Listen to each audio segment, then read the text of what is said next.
Since the economic effects of COVID-19 were first felt, we have been firm in our view that the global economy would bounce out of recession from late 2020, and that the nations that are most successful in suppressing the virus and those with the strongest prospects for economic development would lead the way. On both fronts, China has been and will remain the standout. For the 3 months of September, China's GDP actually disappointed. The market and Westpac had both expected annual growth of around 5.5%. Instead, growth printed at just 4.9%. Still, when you consider that annual growth was minus 6.8% in March 2020, for it to now be up 4.9% just 6 months after lockdown, this is actually an outstanding achievement. The breadth of this recovery is as noteworthy as its scale. While production and government's directed investment led the upturn in activity, gains of private investment have followed swiftly.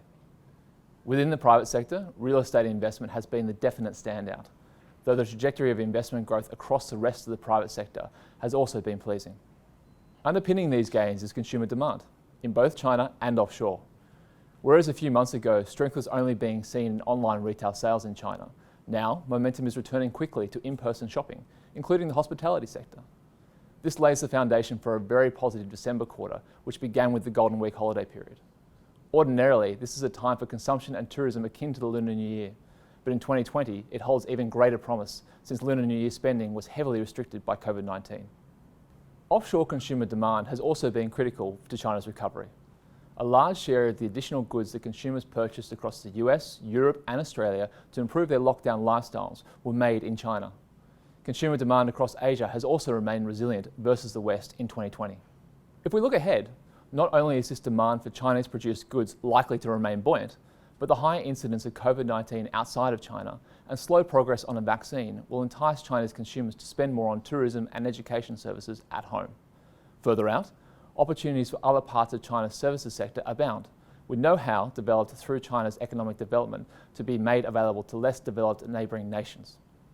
Not only will China therefore be able to grow income earned from the goods they export to the West, but also increasingly from goods and services exported to Asia.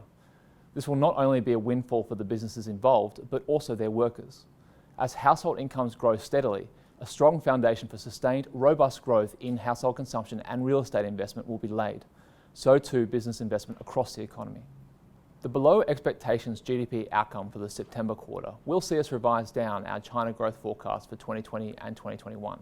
But the underlying detail of the release and other available data make clear that the new expansion phase China is entering will prove strong and resilient.